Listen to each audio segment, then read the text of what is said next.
അങ്ങനെ ഞങ്ങൾ ഗോങ്ചുവിലെത്തി. അപ്പോൾ ദേ കിടക്കുന്നു ഒരു ബുള്ളറ്റ് ട്രെയിൻ. ബുള്ളറ്റ് ട്രെയിനിൻ്റെ അകത്ത് കിടക്കാൻ സ്ലീപ്പർ ഇല്ല കേട്ടോ. ബുള്ളറ്റ് ട്രെയിൻ ഫുള്ളും നമ്മുടെ ചെയർ കാർ ടൈപ്പില്ല, ബാംഗ്ലൂരൊക്കെ പോകുമ്പോൾ ഉള്ള അതേപോലെയാണ് അകത്ത്. നമ്മൾ ഗുള്ളിയനിലോട്ട് പോയത് ഈ ഒരു ട്രെയിനിലായിരുന്നു, ഇതുപോലത്തെ ഒരു ട്രെയിനിലായിരുന്നു. ഈ രണ്ട് ട്രെയിനും വരുന്നത്, സാധാ ട്രെയിനും വരുന്നതും ബുള്ളറ്റ് ട്രെയിനും വരുന്നതും ഒരേ ഇതിൽ തന്നെ, സ്റ്റേഷനിൽ തന്നെ.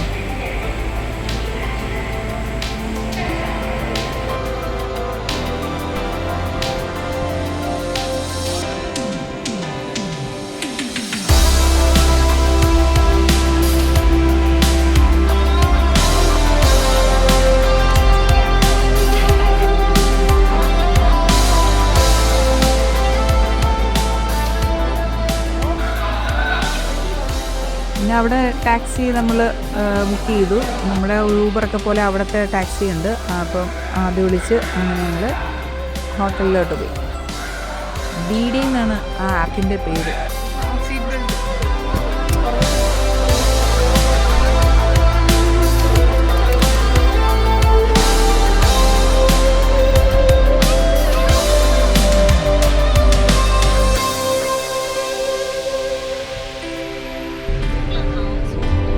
നമ്മൾ ഗോങ്ഷുവിൽ വന്നിറങ്ങിയിട്ട് നേരെ ഗുള്ളിയൻ്റെ ഇത് പോകാനുള്ള ട്രെയിൻ കയറിയതുകൊണ്ട് ഗോങ്ഷുവിലെ വഴികളൊന്നും നമ്മൾക്ക് അന്നേരം കാണാൻ പറ്റിയില്ലായിരുന്നു. അപ്പോൾ ഇതൊക്കെയാണ് ഗോങ്ഷുവിലെ റോഡുകൾ. ഭയങ്കര തിരക്കാണ്, ഒരു സിറ്റിയാണ്. പക്ഷേ ഇവിടുത്തെ ഈ ബ്രിഡ്ജുകളൊക്കെ പണിതേക്കുന്നത് നല്ല ഹൈറ്റിലാണ്, നല്ല ശേലാണ് കാണാനായിട്ട്. ആ ബ്രിഡ്ജിൻ്റെ സൈഡിൽ കൂടെയൊക്കെ നമ്മുടെ വീടുകളിലൊക്കെയാണ് ഇങ്ങനെ വള്ളിച്ചെടികളൊക്കെ ഇങ്ങനെ കണ്ടേക്കൊന്ന് കയറ്റി വിട്ട്, ഇവർ ബ്രിഡ്ജിൽ കൂടെയൊക്കെ ഇങ്ങനെ വള്ളിച്ചെടികളൊക്കെ പടർത്തി മരങ്ങളൊക്കെ ഈ ബ്രിഡ്ജിൽ കൂടെയൊക്കെ വെച്ചിട്ടുള്ളതുകൊണ്ടേ നല്ല ശേല കാണാനായിട്ട്. ഒരു ചെറിയ കാട്ടിൽ കൂടെ പുതിയ റോഡൊക്കെ പണിതിട്ടേക്കുന്ന പോലെ ഉണ്ടാവും കണ്ടു കഴിഞ്ഞാൽ.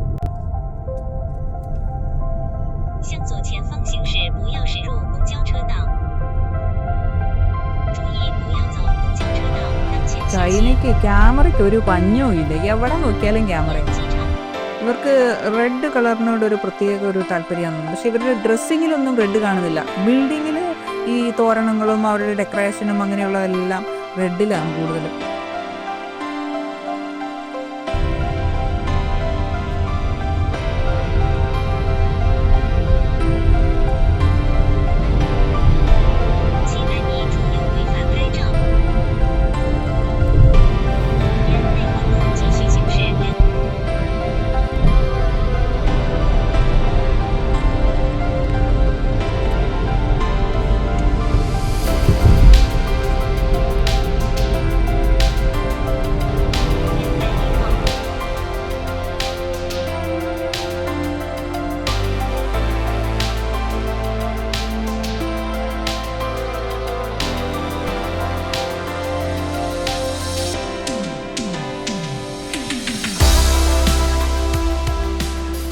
ഹോട്ടലെത്തി. സ്കൈ വില്ല എന്ന് പറയുന്ന അപ്പാർട്ട്മെൻ്റാണ്.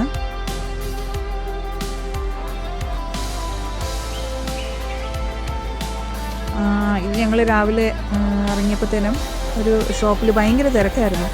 അപ്പോൾ ഇതെന്താണെന്നറിയാൻ വേണ്ടി ഇവിടെ കയറി ഇതൊക്കെ നോക്കി. എല്ലാം ചൈനീസിൽ എഴുതി വെച്ചേക്കുന്നത്. പിന്നെ ട്രാൻസ്ലേറ്റർ എടുത്തു. പിന്നെ അന്ന് ഞങ്ങൾ ഉച്ചയ്ക്ക് സ്ഥലങ്ങളൊക്കെ ഫുഡ്, നമുക്ക് മറ്റുള്ള സ്ഥലങ്ങളിലൊന്നും ഫുഡ് അത്രയ്ക്കും അങ്ങോട്ട് പറ്റിയില്ല. എല്ലായിടത്തും ന്യൂഡിൽസ് മാത്രമേ ഉണ്ടായിരുന്നുള്ളൂ. ഇന്ന് ഞങ്ങൾ റൈസ് എവിടെയെങ്കിലും കിട്ടുമോ ഇങ്ങനെ നോക്കി വന്നപ്പോൾ ഒരു ഷോപ്പ് കണ്ടു. അവിടെ നോക്കിയപ്പോൾ അവിടെ ഇങ്ങനെ 5 യുവാനിന് ഇങ്ങനെ പ്ലേറ്റിൽ സാധനങ്ങൾ വെച്ചേക്കുവാണ്. ചിക്കൻ എടുത്താലും 5 യുവാൻ, പ്രോൺ എടുത്താലും 5 യുവാൻ, അങ്ങനെ വെച്ചേക്കുക. അപ്പോൾ റൈസ് സെപ്പറേറ്റ് ഉണ്ട്, അതിന് വേറെ പ്രൈസ്. അപ്പോൾ പിന്നെ കുറേ നാളെ ചോറ് നാട്ടിൽ നിന്ന് പോന്നു കഴിഞ്ഞിട്ട് പിന്നെ ചോറ് കഴിച്ചില്ല. അപ്പോൾ പിന്നെ എന്നാൽ പിന്നെ ചോറ് കഴിക്കാമെന്ന് വിചാരിച്ച് ഞങ്ങൾ അങ്ങനെ സ്റ്റിക്കി റൈസും അങ്ങനെ ഫുഡും മേടിച്ച് കഴിച്ചു. പിന്നെ അങ്ങനെ നടന്ന് ഓരോ സ്ഥലങ്ങളൊക്കെ കണ്ടു വന്നപ്പോഴത്തേനും ഇവരുടെ വേറൊരു ഷോപ്പ് കണ്ടു. ഇവിടെ ബബിൾ ടീ, അടിപൊളി ടീ ആയിരുന്നു കേട്ടോ. നല്ല വലിയ ജാറില്ലാത്ത അവരുണ്ടാക്കുന്നതാണ് ഈ കാണുന്നത്. കുറേ ഫ്ലേവറൊക്കെ ഉണ്ടായിരുന്നു. ഒരെണ്ണം മേടിച്ച് ടേസ്റ്റ് ചെയ്തിട്ട് ഇഷ്ടപ്പെട്ടെങ്കിൽ മേടിക്കാമെന്ന് വിചാരിച്ചു. അങ്ങനെ ഒരെണ്ണം മേടിച്ചു, ഇഷ്ടപ്പെട്ടു, പിന്നെയും മേടിച്ചു.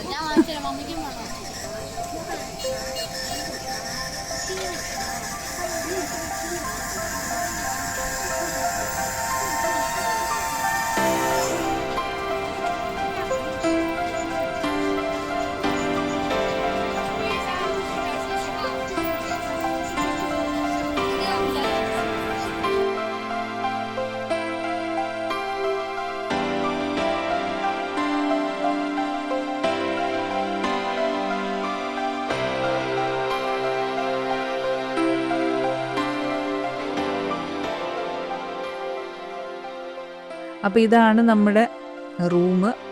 ഇതിൻ്റെ അകത്തൊരു 2 നില വീട് പോലെ ഇരിക്കും. സ്റ്റെപ്പ് കയറി മേളിലോട്ട് വരുമ്പോഴത്തേനും അവിടെ ഒരു ബെഡ്റൂം, സെൻട്രലൈസ് AC ഒക്കെ ആയിട്ട്. ഇതിന് ഒരു ദിവസം നമുക്ക് 4000 സംതിങ് ആണ് റെൻ്റായത്.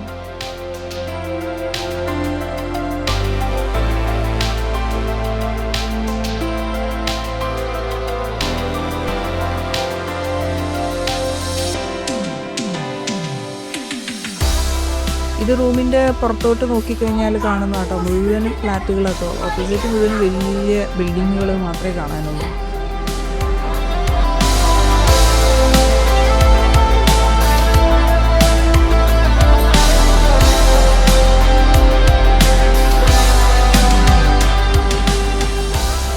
ഇത് സംഭവം മനസ്സിലായോ? നമ്മുടെ നാട്ടിലെ പാത്തയില്ല, പേത്ത മറ്റേ ഗൂസില്ലേ, അതാണ് ഇവരുടെ ഗോങ്ഷൂലൊരു മെയിൻ ഫുഡാണെന്നാണ് പറഞ്ഞത്.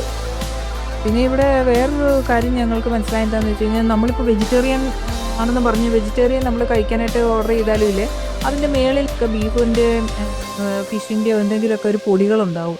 അത് നമുക്ക് തിന്നുകയുമ്പോൾ അറിയാം ഇത് ചിക്കനാണോ ബീഫാണോ എന്ന് നമുക്ക് ഭയങ്കര ഡൗട്ട് അടിക്കും. ഇത് മീനുകളെയും ഞണ്ടും വണ്ടും തവള, ആമ, തേള്, പച്ചത്തോളയൊക്കെ ഇഷ്ടം പോലെയാ ഇവിടെ.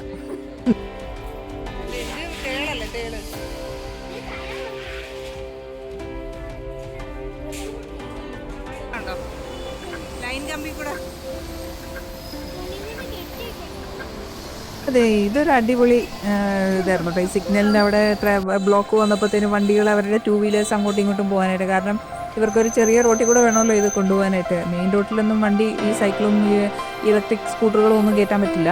അപ്പോൾ അവർ ആ ചെറിയ റോട്ടിൽ കൂടെ ഇച്ചിരി സമയത്ത് കിട്ടുന്ന ഗ്യാപ്പിൽ വരുന്നത് കാണാൻ നല്ല ശരി. പിന്നെ അവിടെ പോകുന്നതിന് മുമ്പ് നമ്മൾ ചൈനയെ പറ്റി നമ്മൾ എവിടെയൊക്കെ പോകണം, എങ്ങോട്ട് പോകണം, അങ്ങനെയുള്ള ഒരു സ്റ്റഡി നടത്തിയിട്ട് വേണം പോകാനായിട്ട്. അല്ലാതെ നമ്മൾ പോയി കഴിഞ്ഞാൽ നമുക്ക് കുറച്ച് ബുദ്ധിമുട്ടാവും. പിന്നെ ട്രാൻസ്ലേറ്റർ ഉണ്ട്. നമ്മൾ ചൈനീസ് പഠിക്കാമെങ്കിൽ അത് പഠിച്ചിട്ട് പോയാൽ നല്ലത്. അതല്ലാന്നുണ്ടെങ്കിൽ ട്രാൻസ്ലേറ്റർ ഉപയോഗിച്ച് നമ്മൾ സംസാരിക്കണം. അതും വലിയ കുഴപ്പമുള്ളതൊന്നുമല്ല. ചിലർ നമ്മൾക്ക് സംസാരിക്കാനായിട്ട് അവർക്ക് താല്പര്യം ഉണ്ടാവില്ല. ഇപ്പോൾ എന്തെങ്കിലുമൊക്കെ ട്രാൻസ്ലേറ്റർ വെച്ച് ചോദിക്കാൻ ചെന്നാലും ചിലർ നിന്ന് തരില്ല.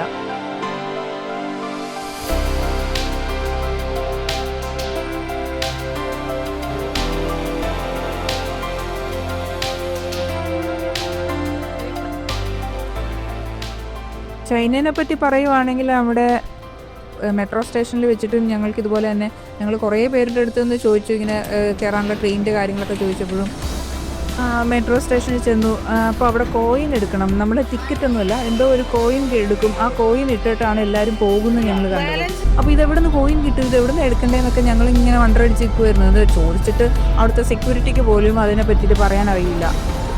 അപ്പോൾ പിന്നെ വേറൊരു ലേഡിയെ കണ്ടു. അങ്ങനെ 2-3 പേരോട് ചോദിച്ചാൽ ഒരു ലേഡി വന്ന് നമുക്കിങ്ങനെ പറഞ്ഞു തന്നു, ഇന്നെടുത്താന്നൊക്കെ ഇങ്ങനെ ആക്ഷൻ കാണിച്ചു തന്നു. അപ്പോൾ നമുക്ക് മനസ്സിലായി ഇങ്ങനെയൊക്കെയാണ് പോകേണ്ടതെന്ന്. അവരുടെ റൂട്ട് മാപ്പ്, ട്രെയിൻ പോകുന്നത് ഒന്നും നമുക്ക് മനസ്സിലാവില്ല. അത് മൊത്തം എന്തൊക്കെയോ കുട്ടിക്കറക്കി വെച്ചേക്കുന്നത് പോലെ നമുക്ക് തോന്നും. അതുകൊണ്ട് ഒറ്റയ്ക്കൊക്കെ പോകുന്നവർ നന്നായിട്ട് നമ്മൾ അത്ര ധൈര്യത്തോടെ പോകാൻ പറ്റും എന്നുണ്ടെങ്കിൽ മാത്രമേ അങ്ങനെ ഒറ്റയ്ക്കൊക്കെ പോകാവുള്ളൂ.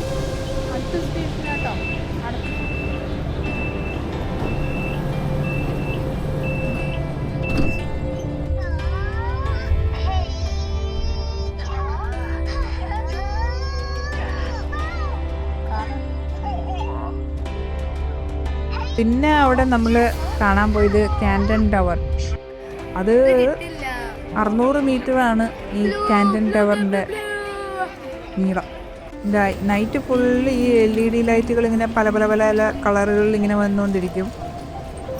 ഇതിൻ്റെ അടുത്ത് കൂടെ ഒരു റിവർ പോകുന്നുണ്ട്. ഇത് നോക്കിക്കണേ, ആ ബ്രിഡ്ജിൽ അവരുടെ ആ ലൈറ്റുകളൊക്കെ കൊടുത്തേക്കുന്നുണ്ടോ, LED ലൈറ്റ്. അത് പകൽ പോയി കഴിഞ്ഞാൽ നമുക്ക് ഈ ഒരു സ്ട്രിപ്പ് പോലെ ഇങ്ങനെ എന്തോ കിടക്കുന്നുണ്ടെന്നുള്ളതല്ലാണ്ട് ഇതൊരു ലൈറ്റാണ്, ഇതിങ്ങനെ വരുന്നൊന്നും പകൽ കണ്ടാൽ നമുക്ക് മനസ്സിലാവില്ല. നോക്കി എത്ര ഭംഗിയാണ് നോക്കി ആ ലൈറ്റ് വെച്ചേക്കുന്നവരുടെ. ഇത് പകല് ഉള്ള കാൻഡൻ ടവർ. ഈ ഒരു സ്ഥലത്തിന് ബെയ്ജിങ് റോഡ് സ്ട്രീറ്റ് എന്നാണ് പറയുന്നത്. ബെയ്ജിങ് വേറെ സ്ഥലമാട്ടോ ഇവിടെ.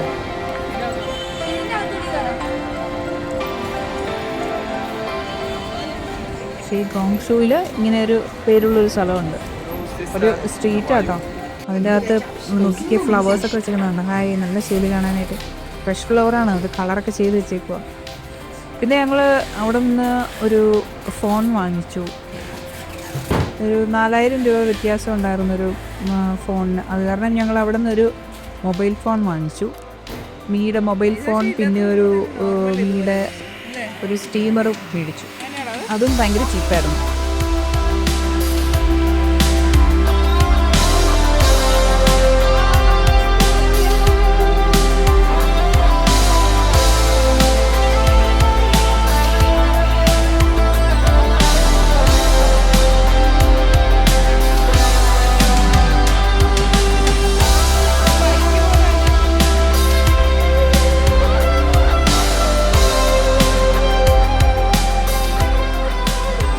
അതിൻ്റെ കളർ കൊണ്ടും ഡബിൾ ഷെയ്ഡ് പിങ്കും ബ്ലാക്കും.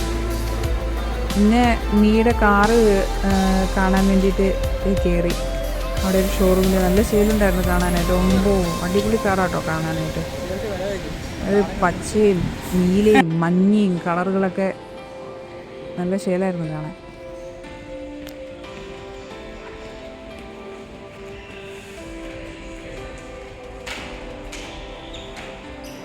ഇത് പുതിയ മോഡലാണെന്ന് തോന്നുന്നു. ഇതിൽ ആരെയും കയറ്റുന്നില്ല അങ്ങോട്ട് അല്ലേ?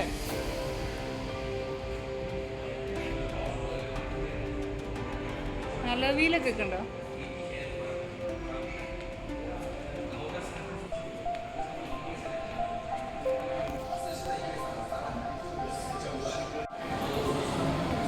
ഇത് വൺ ലിങ്ക് പ്ലാസ എന്ന് പറഞ്ഞിട്ട് ഇവിടെ കുറേ സാധനങ്ങളൊക്കെ നമുക്ക് മേടിക്കാനൊക്കെ പറ്റും. എല്ലാത്തരം ഇങ്ങനെ വാട്ടർ ബോട്ടിൽ, അങ്ങനെയുള്ള പിള്ളേരുടെ സാധനങ്ങൾ, കമ്മലിമാല, അങ്ങനെയുള്ളത്, ബാഗ്, ഡ്രസ്സുകൾ, അങ്ങനെയൊക്കെ ഉണ്ടെന്ന് പറഞ്ഞു. അപ്പോൾ നമ്മളത് കാണാൻ വേണ്ടി പോയി. എന്തെങ്കിലുമൊക്കെ നമുക്ക് മേടിക്കാൻ പറ്റുമെന്ന് അറിയാൻ വേണ്ടിയിട്ട്. റേറ്റ് വൈസ് നമ്മൾ അവിടെ ഇവിടെയും കൂടെ കമ്പയർ ചെയ്ത് കഴിഞ്ഞിട്ടുണ്ടെങ്കിൽ നമ്മളൊന്നും മേടിക്കത്തില്ല. അതല്ലാണ്ട് നമുക്കിപ്പോൾ ഇഷ്ടപ്പെട്ടു, അത് മേടിക്കണം എന്നുണ്ടെങ്കിൽ നമുക്ക് മേടിക്കാം. പിന്നെ ഇവിടെ ഞങ്ങൾ പിള്ളേരുടെ ഡ്രോൺ മേടിച്ചിരുന്നു. അതിന് അവിടെ ഒരു 700, നമ്മുടെ ഇന്ത്യൻ റുപ്പീസ് 700 രൂപ ഉണ്ടായിരുന്നുള്ളൂ. അത് ബാർഗെയിൻ ചെയ്ത് ആ റേറ്റ് കിട്ടിയതുകൊണ്ട് ഞങ്ങളൊരു പിള്ളേർക്ക് വേണ്ടിയിട്ടുള്ളൊരു ഡ്രോൺ മേടിച്ചു. കാരണം ഇവിടെ നമുക്ക് ആ റേറ്റിൽ അത് കിട്ടില്ല. ടോയ്സൊക്കെ ഒരുമാതിരി ഉണ്ട്, നമ്മൾ ബാർഗെയിൻ ചെയ്തെടുക്കണം. പിന്നെ ഇത് എത്ര നാൾ ഓടും എന്നുള്ളതിന് നമുക്കൊരു ഗ്യാരണ്ടി ഇല്ല.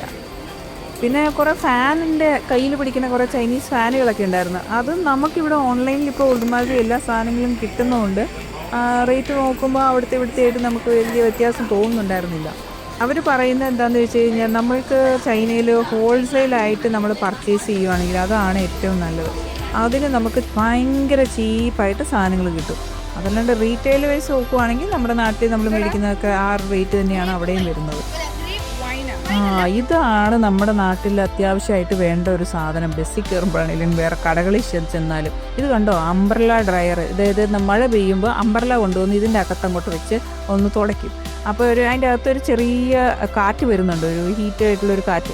അത് കഴിയുമ്പോഴത്തേനും അവർ നേരെ ഈ കുട ഈ പ്ലാസ്റ്റിക്കിൻ്റെ അകത്തോട്ട് ഇട്ടിട്ട് ആ കുടയായിട്ട് നമുക്ക് ട്രെയിനിൽ കയറി അങ്ങ് പോകാം. അങ്ങനെ ഞങ്ങളുടെ ചൈനീസ് യാത്ര അങ്ങനെ ഇന്ന് അവസാനിക്കുകയാണ്.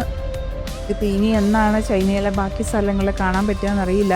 ഇത് വെറും ഒരു 2%, ഒരു 5% ഒക്കെ ഞങ്ങൾ കണ്ടിട്ടുള്ളൂ ചൈനയിൽ.